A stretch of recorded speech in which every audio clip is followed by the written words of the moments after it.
Une jeune fille a été chassée de chez elle par son frère rebelle au milieu de la nuit, mais le nouveau voisin l'a accueillie. Quand sa mère revient le matin et découvre qui est le nouveau voisin, elle est complètement choquée. Cette histoire peut susciter de fortes émotions. Toute ressemblance avec des faits réels est pure coïncidence. Si vous aimez ce type de contenu, abonnez-vous à notre chaîne. Merci. À l'aube d'une matinée particulièrement glaciale, le foyer de Juliette se réveilla enveloppé d'un manteau de tension si dense qu'il semblait filtrer la faible lumière du soleil qui peinait à pénétrer à travers les épais rideaux. Le froid dehors était mordant, mais à l'intérieur de la maison, un froid d'une autre nature se faisait sentir, un froid émotionnel chargé de présages et de non-dits. Mathilde, avec ses délicieux 7 ans, portait le poids du monde sur ses frêles épaules. Ceux yeux marrons, normalement brillants et curieux, étaient maintenant embués par la peur et le désespoir, reflet d'une âme jeune confrontée à la fragilité de la vie. Sa grand-mère, la matriarche de la famille, vivait loin et luttait courageusement contre une maladie implacable. La fillette, le cœur serré, peinait à comprendre pleinement ce qui se passait, mais en comprenait assez pour sentir la peur se mêler à chaque battement de son cœur. Pour compliquer encore ses tribulations, l'imminente absence de sa mère, partagée entre le travail et les soins incessants à sa grand-mère, signifiait que Mathilde serait laissée sous la responsabilité de Gabriel, son frère aîné. Gabriel, un adolescent en pleine rébellion, traitait toujours Mathilde avec une hostilité froide, créant un abîme émotionnel entre eux. Contrairement à la relation chaleureuse que Mathilde entretenait avec sa grand-mère et sa mère, Gabriel semblait incarner l'opposé de tous ceux qu'elle cherchait comme réconfort et sécurité. « Maman, comment peux-tu laisser ça arriver? Comment peux-tu ne pas voir ?» murmura Mathilde pour elle-même alors qu'elle marchait nerveusement dans le couloir froid, en s'enveloppant de ses bras comme si elle cherchait un câlin réconfortant. Sa mère, Juliette, absorbée par ses propres préoccupations et épuisements, n'avait jamais remarqué la dynamique turbulente entre ses enfants. Mathilde se sentait invisible, perdue au milieu de la tempête qui se formait autour d'elle. Dans un moment de désespoir silencieux, Mathilde s'approcha de la chambre de Gabriel, hésitante. Elle savait qu'elle devait essayer d'établir une sorte de trêve, aussi minime soit-elle. Avec un soupir à peine audible, elle frappa doucement à la porte, comme si elle craignait de réveiller un dragon endormi. Gabriel, sa voix peinait à dissimuler le tremblement de peur. Je voulais juste dire que j'espère que nous pourrons nous entendre pendant que maman n'est pas là. » De l'autre côté de la porte, un silence pesant s'étendit pendant de longues secondes avant que Gabriel ne réponde de façon monosyllabique « D'accord. » Bien que la réponse de Gabriel fût tout sauf réconfortante, Mathilde ressentit une lueur d'espoir.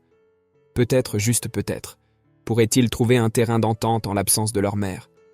Mais au fond, la peur de Mathilde d'être seule avec quelqu'un qui semblait si éloigné émotionnellement continuait à résonner à travers les murs de cette maison tendue, un sombre rappel de la bataille qui l'attendait. En cette matinée alourdie par un imminent adieu, Juliette se préparait à partir. La nouvelle de l'accident domestique qui avait laissé sa mère gravement affaiblie avait frappé la famille comme un voile de désespoir et d'urgence.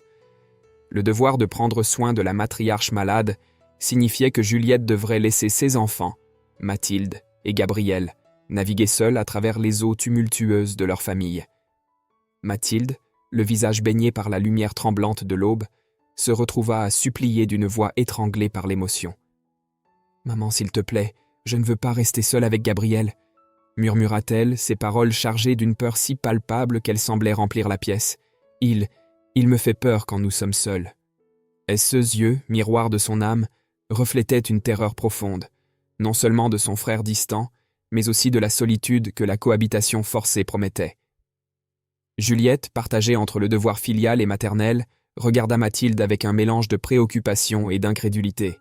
Elle voyait Gabriel à travers les yeux de l'amour maternel inconditionnel, incapable de reconnaître l'abîme qui s'était creusé entre ses enfants.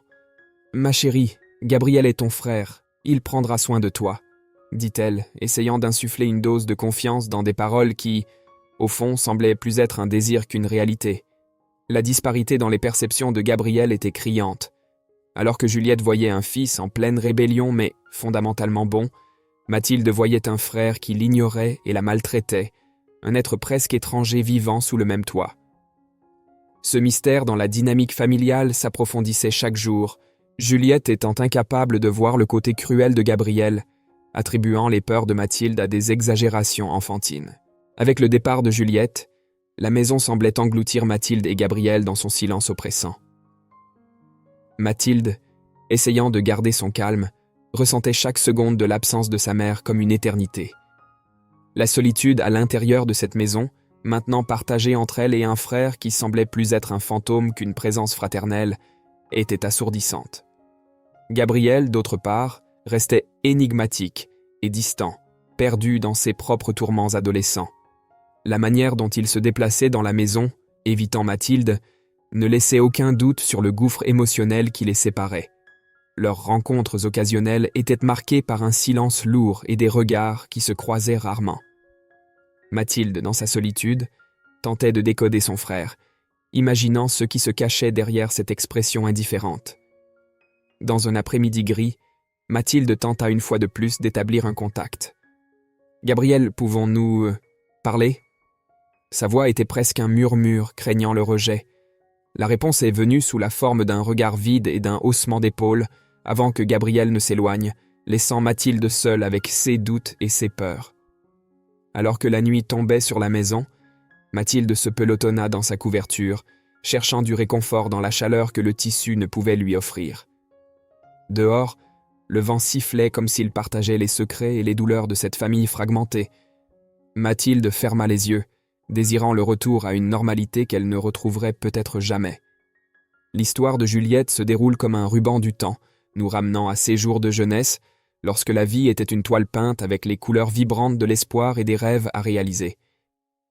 Élevée dans les champs où l'horizon s'étendait à perte de vue, Juliette était la personnification de la vivacité et de la détermination, ses yeux brillants du désir de transcender les limitations imposées par les racines rurales de sa famille. Avec la bénédiction et les sacrifices de ses parents, Juliette laissa la campagne derrière elle, armée de la promesse d'une éducation en ville, un billet pour une vie pleine de possibilités. C'est en ville qu'elle rencontra François, un jeune homme au regard intense et au sourire facile, qui promettait un amour éternel sous la lumière des lumières urbaines. Ils se marièrent, unissant leur vie dans une toile de joie partagées et de rêves communs. De leur union naquit Gabriel, un rayon de lumière qui remplissait chaque coin de leur foyer de rires et de jeux d'enfants. Cependant, le bonheur domestique commença à se déliter lorsque l'alcoolisme de François s'approfondit, transformant les nuits de tendresse en tempêtes de désespoir. François, autrefois un pilier de force et de joie, devint l'ombre de lui-même, et chaque tentative de Juliette de le sauver de sa propre obscurité ne faisait que l'enfoncer davantage. La tragédie frappa sans avertissement lorsque François, ivre, perdit la vie dans un accident de voiture une nuit fatidique en rentrant chez lui. Gabriel, encore enfant, se retrouva privé de la figure paternelle, marqué par la brièveté d'une relation qui n'avait guère eu le temps de fleurir. Les années suivantes apportèrent un nouveau chapitre dans la vie de Juliette, marqué par la présence d'Alexandre, un homme dont la nature errante le rendait à la fois captivant et inconstant. Leur relation était faite de rencontres et de séparations, jusqu'à ce qu'une grossesse inattendue laisse Juliette au bord d'un avenir incertain. Mathilde naquit, une lueur d'espoir au milieu de la tourmente, mais Alexandre, face à l'imminence de la paternité, choisit le chemin du rejet, laissant Juliette naviguer seule dans les eaux tumultueuses de la maternité et de la vie familiale fragmentée. La maternité solitaire ne fut pas facile pour Juliette. Gabriel, marqué par l'absence d'une figure paternelle et les cicatrices invisibles laissées par la mort prématurée de François, grandit dans son propre monde, distant et incompréhensible pour sa jeune sœur. Mathilde, quant à elle, grandit à l'ombre d'un frère qu'elle connaissait à peine et d'un père qu'elle n'aurait jamais connu. Juliette, entre force et fragilité, se battait chaque jour pour maintenir la famille unie, malgré les fissures qui semblèrent se creuser avec le temps. Dans la complexe et multifacettée tapisserie de la vie de Juliette, les défis de la maternité solitaire émergent comme des lignes entrelacées de douleur et de persévérance. Avec François emporté prématurément par la tragédie et Alexandre éloigné par choix, Juliette se retrouve seule sur la scène de la vie, faisant face à un public composé de 2 enfants représentant des mondes distincts et, en même temps, des parties inséparables de son cœur. Économiquement, La bataille était quotidienne. Chaque lever de soleil apportait avec lui l'incertitude de comment Juliette pourrait subvenir aux besoins de Gabriel et Mathilde, comment elle maintiendrait un toit sur leur tête et de la nourriture sur la table. Travaillant dans des emplois qui exigeaient plus de son temps et de son énergie qu'il ne payait en monnaie, Juliette se retrouvait souvent épuisée, son énergie drainée par les demandes incessantes de survie. Cependant, c'était le coude émotionnel qui pesait le plus lourdement sur ses épaules, un fardeau presque palpable qu'elle portait avec la grâce de celle qui sait qu'il n'y a pas d'autre choix que d'avancer.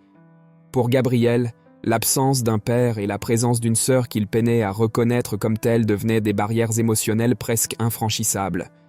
Son comportement distant et sa réticence à accepter Mathilde comme sœur n'étaient pas seulement une question de jalousie ou de rivalité fraternelle commune.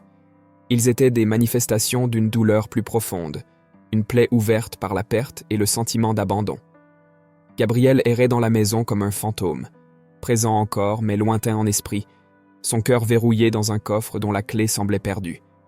Mathilde, quant à elle, se sentait naviguer seule dans un océan d'incertitude. Le rejet de Gabriel la blessait plus profondément qu'elle ne pouvait l'exprimer, laissant en elle une sensation persistante d'inadéquation et de solitude. Pour une enfant dont le monde aurait dû être fait de découvertes et de joie, Mathilde se retrouvait souvent à l'ombre d'un frère qui semblait ne désirer rien de plus que son invisibilité.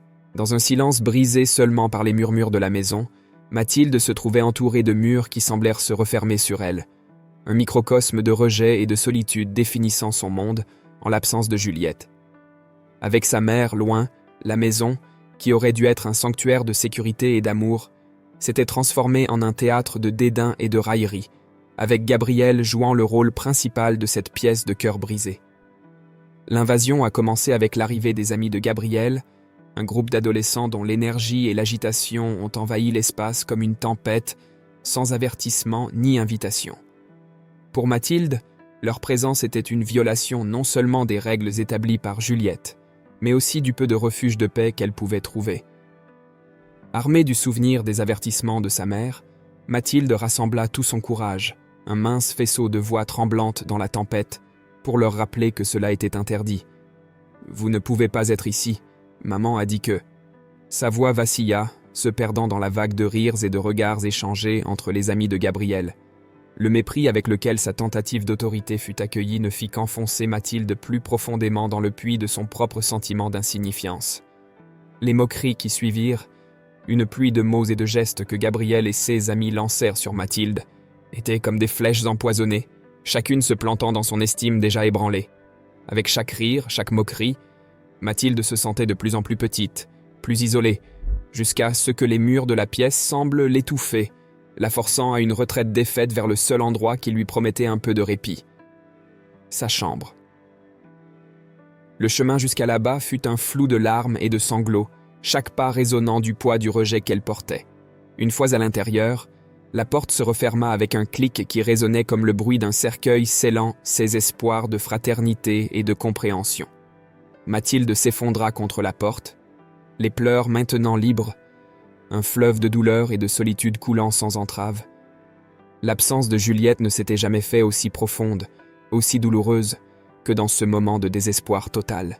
Tandis que la maison résonnait des rires et des conversations des intrus indésirables, Mathilde se replia sur son propre monde d'ombre, se demandant ce qu'elle avait fait pour mériter un tel traitement. Pourquoi la simple demande de respect et de gentillesse semblait si impossible à satisfaire? La chambre, autrefois un sanctuaire de rêves et de jeux d'enfants, ressemblait désormais plus à une prison, les murs ornés des échos de sa douleur. Au lendemain d'une nuit tumultueuse, marquée par les larmes et le désespoir, le soleil du matin apporta avec lui la promesse d'un renouveau. Mathilde, bien qu'elle porte encore le poids émotionnel des heures précédentes, décida d'affronter la journée avec un nouveau dessein. Elle commença par nettoyer le balcon, un geste symbolique pour tenter de ranger le désordre, non seulement dans sa maison, mais aussi dans sa vie. Alors que Mathilde balayait les restes de feuilles et de débris que le vent avait apportés, une voix douce interrompit le rythme méditatif de ses mouvements. « Besoin d'aide » La question était accompagnée d'un sourire timide, appartenant à un visage nouveau et curieux. C'était Antoine, un garçon de 8 ans qui, comme elle le découvrirait, venait de déménager dans la maison voisine. Surprise par cette interruption inattendue, Mathilde regarda le petit nouveau voisin, dont la présence semblait rayonner d'une énergie chaleureuse et accueillante. « Tu veux m'aider? Mais même mon frère ne m'aide pas. » Les mots s'échappèrent de ses lèvres avant qu'elle ne puisse les retenir, teintés de la tristesse de cet récent défi. Antoine, cependant, ne se laissa pas démonter. « J'aime aider, » dit-il en attrapant un balai plus petit qui était appuyé contre le mur. « En plus, c'est plus amusant de faire les choses ensemble, tu ne trouves pas ?» Son innocence et sa volonté d'aider étaient comme un rayon de soleil pénétrant l'obscurité qui s'était installée dans le cœur de Mathilde. Alors qu'ils travaillaient côte à côte, Antoine parlait joyeusement, partageant des morceaux de sa vie et posant des questions sur celle de Mathilde. La gentillesse et la préoccupation sincère du garçon formaient un contraste saisissant avec le traitement qu'elle recevait de Gabriel. Mathilde se sentait écoutée, valorisée et surtout accompagnée. La solitude et le rejet qui l'avaient assaillie la nuit précédente commençaient à se dissiper, remplacés par un sentiment de communauté et d'amitié. Le geste simple d'Antoine en offrant son aide et sa compagnie marqua un tournant significatif pour Mathilde. Alors qu'ils balayaient ensemble le balcon, elle commença à voir sa situation sous un jour nouveau. Peut-être, se dit-elle, y avait-il des gens dans le monde qui appréciaient et respectaient les autres, des gens qui se souciaient sans attendre rien en retour.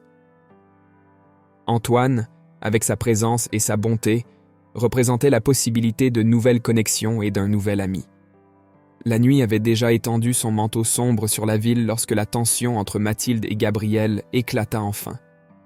La discorde qui avait commencé par de petites piques et des commentaires mordants s'enflamma en une dispute complète. Mathilde, fatiguée des moqueries constantes sur son père absent, confronta Gabriel avec une colère qu'elle-même ne savait pas qu'elle possédait. « Pourquoi tu dois être comme ça? Pourquoi ne peux-tu pas simplement arrêter de parler de mon père ?» La voix de Mathilde tremblait, mais portait une intensité nette.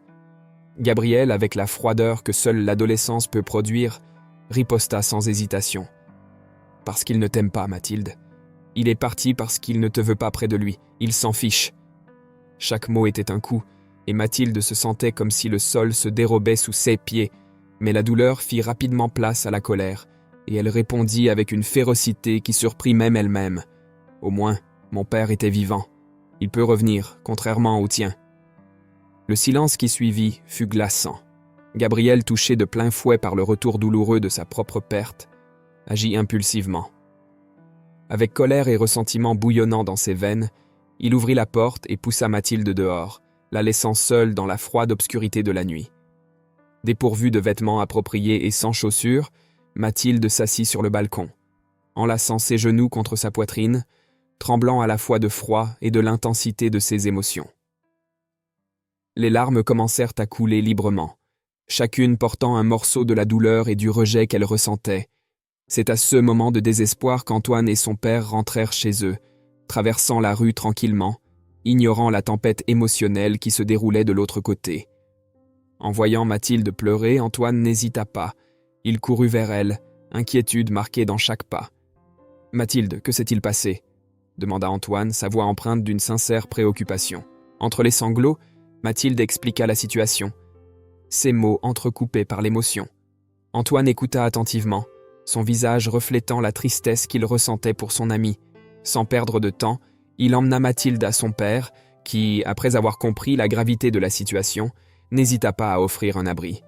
« Elle peut rester avec nous ce soir », déclara le père d'Antoine, sa voix ferme et accueillante. « Personne ne devrait rester seul et sans abri une nuit comme celle-ci. » Reconnaissante et soulagée, Mathilde suivit Antoine et son père jusqu'à chez eux, sentant un poids être progressivement soulevé de ses épaules.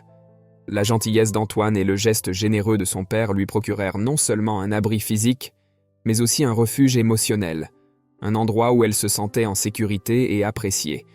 La complexité des relations familiales de Mathilde et l'introduction d'Antoine dans ce scénario compliqué créaient une nouvelle dynamique, un contrepoint au conflit et à la solitude qu'elle affrontait avec Gabriel. Cette nuit-là, alors que la maison d'Antoine devenait un havre de paix, le mystère de la relation entre les frères prenait de nouveaux contours, suggérant qu'il y avait peut-être de l'espoir de réconciliation et de compréhension dans le futur. Le matin suivant l'agitation de la nuit précédente, Mathilde se réveilla chez Antoine, un endroit qui était rapidement devenu un refuge de paix et de compréhension. La lumière du soleil filtrait doucement à travers les rideaux, se répandant comme une invitation chaleureuse à un nouveau départ. Elle et Antoine, unis par une amitié qui fleurissait avec chaque petit geste et chaque mot, décidèrent de passer la journée ensemble, plongés dans des activités simples mais pleines de sens. Ils commencèrent par la cuisine, où Antoine montra à Mathilde comment préparer son petit déjeuner préféré. Entre rires et petits accidents avec la farine et les œufs, la cuisine se transforma en un théâtre de joie et de collaboration. Mathilde se sentait accueillie et valorisée, des émotions qu'elle n'avait pas ressenties depuis longtemps dans sa propre maison.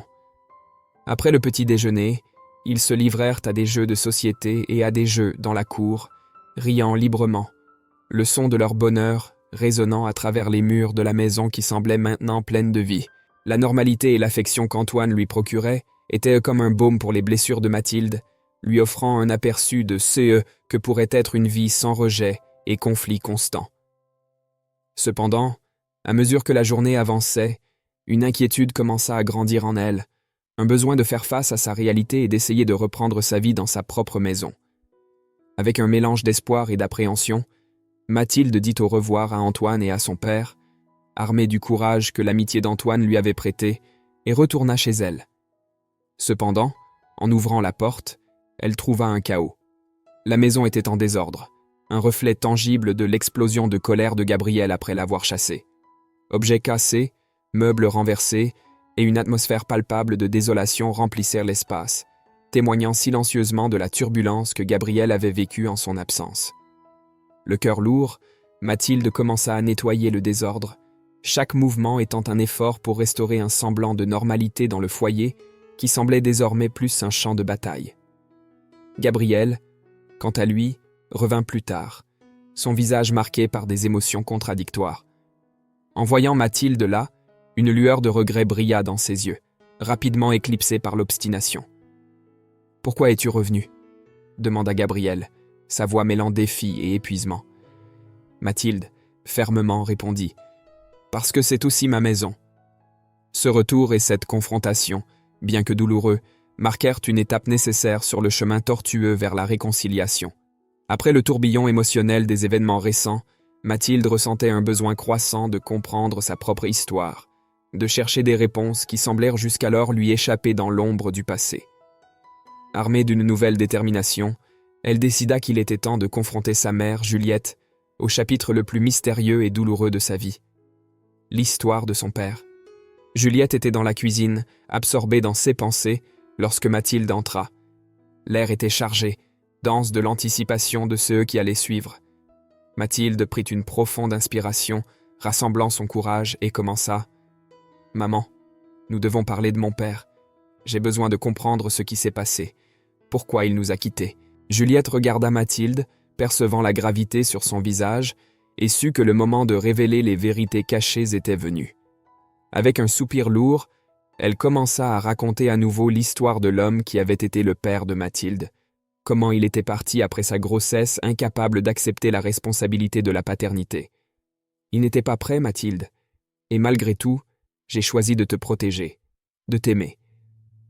À la fin du récit, Juliette, les mains tremblantes, sortit d'un tiroir une photographie décolorée par le temps. Elle la tendit à Mathilde, disant « Je l'ai gardée, pensant que peut-être un jour tu voudrais en savoir plus sur lui, même si le retrouver peut être impossible maintenant. » Mathilde prit la photographie avec une révérence délicate, ses yeux rencontrant pour la première fois le visage de l'homme qui était son père. Il y avait une ressemblance indéniable, des traits qu'elle reconnaissait comme les siens. Elle étudia chaque détail de l'image, chaque ligne et ombre, essayant de déchiffrer l'homme qui partageait son sang mais pas sa vie. Des sentiments complexes surgissaient en elle, un mélange de tristesse, de curiosité et une étrange sensation de complétude. Savoir, enfin voir, était un pas vers la réconciliation avec elle-même et avec son histoire fragmentée. En prenant soin de la photographie, Mathilde sentit une résolution se former en elle. L'image était un morceau de son puzzle personnel, une clé pour comprendre non seulement qui elle était, mais qui elle pourrait devenir. Avec cette nouvelle connaissance, Elle sentait qu'elle pouvait commencer à construire sa propre histoire, une histoire informée par le passé mais pas enchaînée par lui. Dans une nuit glaciale, où la brise hivernale semblait murmurer des secrets à travers les fissures de la vieille maison, Mathilde se retrouva une fois de plus au cœur d'une tempête émotionnelle. Les paroles dures de Gabriel, plus tranchantes que le vent dehors, résonnèrent dans son esprit, la poussant à chercher refuge loin de cet environnement oppressant. Sans hésiter, elle se couvrit de son manteau le plus chaud, ses pas rapides et déterminés la menant vers la seule source de chaleur humaine qu'elle connaissait, la maison d'Antoine. En frappant à la porte, ses doigts tremblants de froid et d'anxiété, Louis ouvrit immédiatement, ses yeux exprimant une inquiétude paternelle immédiate. « Mathilde, ma chérie, entre vite, il fait un froid dehors. » Sa voix était un baume, et la chaleur de la maison enveloppa Mathilde comme une étreinte. Dès qu'elle entra, Louis se précipita vers la cuisine, un geste que Mathilde connaissait bien.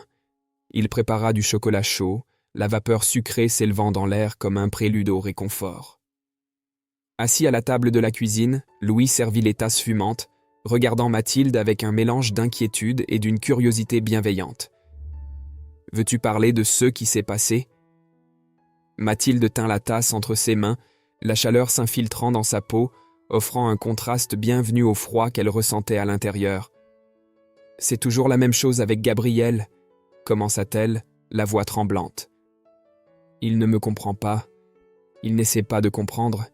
C'est comme si j'étais une étrangère dans ma propre maison. » Les mots coulèrent maintenant, chacun chargé du poids de sa solitude. Louis écouta attentivement, son visage un miroir d'empathie.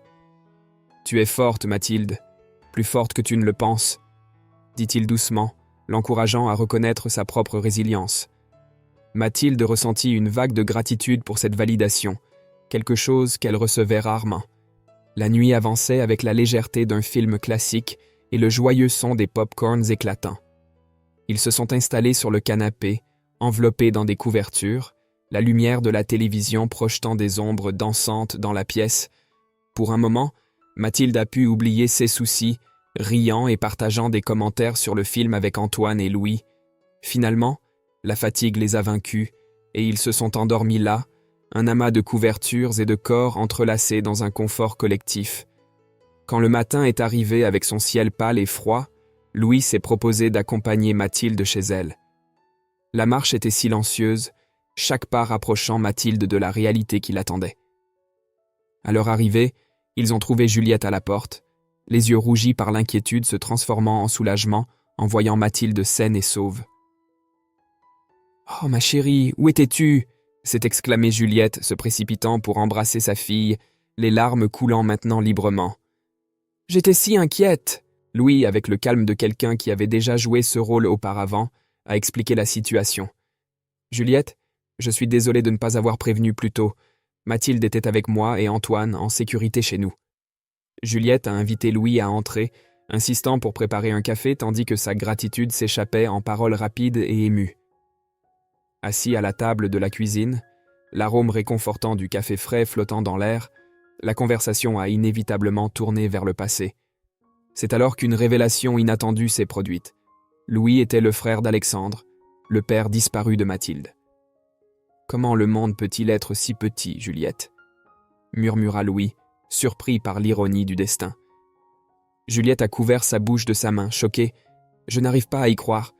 Alexandre n'a jamais mentionné de frère. » Cachée derrière la porte de la cuisine, Mathilde absorbait chaque mot, son cœur battant à un rythme frénétique. Lorsqu'elle a finalement entendu l'adresse de son père, elle s'est précipitée dans sa chambre, un mélange d'émotion et de détermination dans sa poitrine. Notant soigneusement l'information dans son cahier, elle avait maintenant un nouveau plan, un nouvel espoir. La connaissance de l'endroit où se trouvait son père était un rayon de lumière dans sa tempête, un secret qu'elle gardait avec la promesse d'un nouveau lendemain. Cette nuit fatidique, tandis que le vent sifflait des tristesses à travers les fissures des fenêtres, le foyer de Mathilde était à nouveau un théâtre de adieux et de promesses. Juliette, avec le poids de la responsabilité dans ses yeux fatigués, se préparait à partir une fois de plus pour s'occuper de sa mère malade. Avant de partir, elle s'est tournée vers Gabriel, son regard ferme transmettant la gravité de ses mots. « Je vais appeler toutes les heures pour vérifier que tout va bien. S'il te plaît, veille sur ta sœur. dit Juliette, espérant que cette fois-ci Gabriel assume sa responsabilité. Gabriel a simplement acquiescé, son expression réticente et distante. Cependant, à peine les pas de Juliette se sont-ils tus à l'extérieur, que Gabriel s'est empressé d'enfiler un manteau et, sans un mot pour Mathilde, a disparu dans l'obscurité de la nuit. Mathilde, déjà habituée à l'indifférence de son frère, a ressenti la piqûre familière de l'abandon. Sans hésitation, elle a pris ses affaires et, comme tant de fois auparavant, s'est dirigée vers la maison d'Antoine et de Louis, son refuge sûr. À son arrivée, elle a été accueillie avec l'habituelle hospitalité chaleureuse. Louis lui a offert un sourire gentil et un chocolat chaud, et Antoine l'a aidé à se blottir dans le canapé avec des couvertures douces. Alors que la maison se calmait et que la nuit s'approfondissait, Mathilde et Antoine ont trouvé un moment de calme avant de s'endormir pour discuter. « Antoine, j'ai découvert quelque chose d'important », commença Mathilde, sa voix basse portant un mélange de nervosité et d'excitation.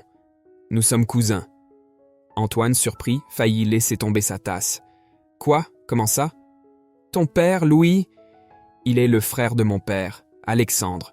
J'ai trouvé son adresse et tout le reste, » révéla Mathilde, sortant un morceau de papier froissé de sa poche et le montrant à Antoine.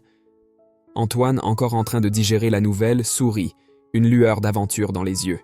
« Tu sais, nous rendons visite à l'oncle Alexandre de temps en temps. Il habite non loin d'ici, mais il ne vient jamais nous rendre visite. » Mathilde ressentit une vague d'émotion. « Pourrions-nous lui rendre visite ensemble?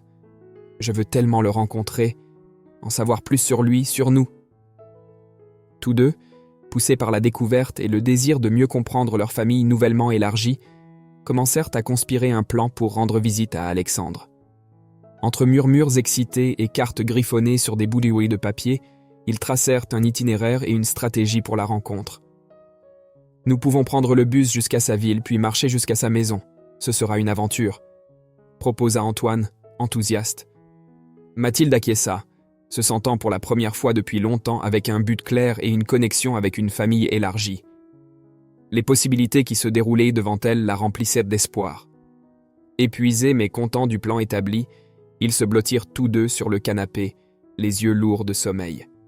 Alors qu'ils s'endormaient, les pensées de Mathilde tournaient autour d'Alexandre, de son père inconnu, et de la rencontre qui pourrait enfin combler les vides de sa vie. Pendant que le sommeil les enveloppait, le sentiment de découverte et de connexion familiale tissait une nouvelle toile de rêve pour Mathilde, des rêves qu'elle était déterminée à réaliser. Le lendemain matin, le ciel était nuageux, reflétant le tumulte dans le cœur de Mathilde. Louis, voyant l'angoisse croissante de la fille, décida de la ramener chez elle dans l'espoir de retrouver sa mère ou son frère. Mais la maison était silencieuse et vide, un écho sombre de son propre doute. Avec un soupir d'inquiétude, Louis ramena Mathilde chez lui. Tout au long de la journée, il fit plusieurs allers-retours à la maison de Mathilde, chaque visite augmentant l'anxiété qui pesait déjà sur ses épaules. Le soleil se coucha sans aucun signe de Juliette ou de Gabriel, laissant Mathilde avec un sentiment d'abandon difficile à secouer. Sans alternative, elle passa à nouveau la nuit chez Louis, son agitation perturbant son sommeil alors qu'elle se retournait dans son lit, essayant de s'accrocher à tout espoir. Le lendemain matin, le malaise de Mathilde se transforma en une panique palpable. Son cœur battait rapidement, craignant le pire mais espérant des nouvelles. Vers midi, 2 policiers se présentèrent à la porte de la maison de Juliette. Observant depuis la fenêtre, Louis vit les agents et, avec un sombre pressentiment, traversa la rue pour les rencontrer. Après quelques minutes de conversation tendue, Louis revint, son expression sombre présageant la nouvelle dévastatrice qu'il apportait. Mathilde, qui attendait à la porte, étudia le visage de Louis, son estomac se tordant d'anticipation. « Mathilde, » commença Louis, sa voix tremblante, « il y a eu un accident. Ta mère emmenait ta grand-mère à l'hôpital parce qu'elle était très malade. Mais en chemin, il y a eu un terrible accident. » Il fit une pause, luttant contre l'émotion. « Juliette et ta grand-mère, elles n'ont pas survécu. » Les mots tombèrent comme un coup, coupant le souffle de Mathilde. Un cri muet s'échappa de ses lèvres avant que les larmes ne commencent à couler librement. Elle vacilla en arrière, ses jambes refusant de la soutenir alors que le monde autour d'elle semblait s'effondrer. Louis se précipita pour la retenir, l'enveloppant dans un étreinte serré. « Je suis désolé, Mathilde. Je suis tellement désolé. » murmura-t-il alors qu'elle pleurait désespérément dans ses bras. La maison qui résonnait autrefois de rire résonnait maintenant du son de la douleur absolue de Mathilde. Dans les heures qui suivirent, Louis resta aux côtés de Mathilde, essayant d'offrir du réconfort au milieu de la mer de tristesse. Il lui parlait doucement, essayant d'apaiser sa douleur avec des mots de réconfort, mais sachant que les blessures étaient trop profondes pour être guéries si facilement. Épuisée par le poids de son chagrin, Mathilde s'endormit enfin dans les bras de Louis, ses pleurs se transformant en sanglots doux jusqu'à ce que le silence s'installe. Louis l'allongea soigneusement sur le canapé, la couvrant d'une couverture. Assis à côté d'elle, il la regardait dormir, le cœur lourd de la tristesse de cette jeune fille qui semblait maintenant si petite et vulnérable. La nuit commençait déjà à tomber, teintant le ciel d'un bleu sombre et profond, lorsque Mathilde se réveilla d'un sommeil agité, rempli de rêves flous et de sentiments d'impuissance. La tristesse de perdre sa mère et sa grand-mère était une ombre constante, mais maintenant, poussée par un besoin urgent de trouver une dernière trace de famille, elle savait ce qu'elle devait faire. Déterminée à retrouver son père, Mathilde se leva silencieusement, ses mouvements presque fantomatiques, alors qu'elle prenait son carnet et le manteau d'Antoine. Elle s'approcha de la porte d'entrée, son cœur battant dans sa poitrine à chaque pas prudent. Elle s'apprêtait à ouvrir la porte lorsque Antoine, sentant ses mouvements, se précipita vers elle. « Mathilde, il est presque nuit. C'est très dangereux. Tu pourrais te perdre et tu auras froid, » dit-il, sa préoccupation évidente dans sa voix. Mathilde, les yeux déjà humides de larmes qu'elle peinait à contenir, secoua la tête, sa voix tremblant de détermination et de désespoir. « Je n'ai pas le choix, Antoine. Je dois le trouver. Maintenant, seul mon père peut m'empêcher d'être complètement seul. » Ces paroles étaient un chuchotement tranchant, chargé d'une résolution féroce. Sans attendre d'autres objections, Mathilde ouvrit la porte et sortit dans la nuit froide. Le vent mordant semblait vouloir l'arrêter, mais elle serra le manteau autour de son corps et avança, chaque pas l'éloignant de la seule sécurité qu'elle connaissait et la rapprochant de l'inconnu. Après des heures de marche sous l'obscurité de plus en plus dense, Mathilde arriva à l'adresse notée dans son carnet. La maison devant elle était modeste, située dans une banlieue qui semblait oubliée par le reste du monde, ses rues mal éclairées jetant des ombres inquiétantes. Le cœur battant contre sa poitrine, Mathilde gravit les marches tremblantes et frappa à la porte. Pas de réponse. Elle frappa à nouveau, plus fort, l'impatience et la peur grandissant en elle. À la troisième frappe, les larmes commencèrent à couler librement, chaque goutte un mélange de peur, de tristesse et d'épuisement. Elle était seule, tremblante de froid et au bord du désespoir, déjà en train de considérer la possibilité de passer la nuit dehors, lorsque la porte s'ouvrit enfin. Devant elle se tenait un homme grand, son visage marqué par le temps mais indéniablement ressemblant à celui de Louis, tout comme sur la photo que possédait Mathilde, seulement plus âgée. Alexandre la regardait avec un mélange de surprise et de prudence. « Oui ?» Sa voix était rauque, incertaine. Mathilde, luttant pour garder sa voix stable, essuya les larmes et dit avec tout le courage qu'elle pouvait rassembler « Père, c'est moi, Mathilde, ta fille. » Le silence qui suivit était lourd, l'air épais d'émotions contenues, alors qu'Alexandre absorbait les mots. La reconnaissance prit un moment pour apparaître dans ses yeux, mais lorsqu'elle le fit, elle fut accompagnée d'un mélange complexe de surprise et quelque chose qui timidement pouvait être appelé du soulagement. Mathilde fit un pas incertain en avant, espérant contre toute attente que cet homme, le père qu'elle n'a jamais connu, puisse d'une manière ou d'une autre combler le vide écrasant que les récents et pertes avaient laissé dans sa vie. En cet instant, alors que la porte restait ouverte, un nouveau chapitre commença, plein d'incertitudes mais aussi d'une fragile espérance. Cette nuit-là, le monde de Mathilde semblait se réduire à l'espace entre elle et la porte devant elle. L'espoir pulsait fragilement dans sa poitrine alors qu'elle levait la main et frappait, 1, 2, 3 fois sur le bois usé. Chaque coup résonnait comme un appel, une invitation pour que le destin se révèle. Lorsqu'Alexandre ouvrit enfin la porte, le choc sur son visage reflétait la tempête interne de Mathilde. Oui, la voix d'Alexandre tremblait, oscillant au bord de la confusion. Mathilde avala sa salive, ses mains tremblantes tenant la photographie comme un talisman. « Je suis Mathilde, ta fille. » La révélation flottait dans l'air, une vérité nue sous le ciel sombre. Alexandre reculait d'un pas, la surprise marquée sur son visage. « Ma quoi ?» Sa voix était un mélange d'incrédulité et de panique. La petite fille, poussée par un élan de recherche de connexion, se jeta dans une étreinte désespérée. Mais Alexandre, comme touché par des braises, l'éloigna doucement. Il prit la photographie, ses yeux balayant l'image comme s'il tentait de déchiffrer une énigme ancienne. « Juliette !» Le mot s'échappa comme un murmure, une reconnaissance tardive d'un passé qu'il avait tenté d'oublier. « Elles sont parties !» continua Mathilde, les mots presque étouffés par les sanglots. « Maman et mamie, je n'ai plus personne. » Les larmes coulaient librement, chacune un reflet de sa désolation. Alexandre observait la jeune fille, la réalité de la situation pénétrant lentement dans sa conscience.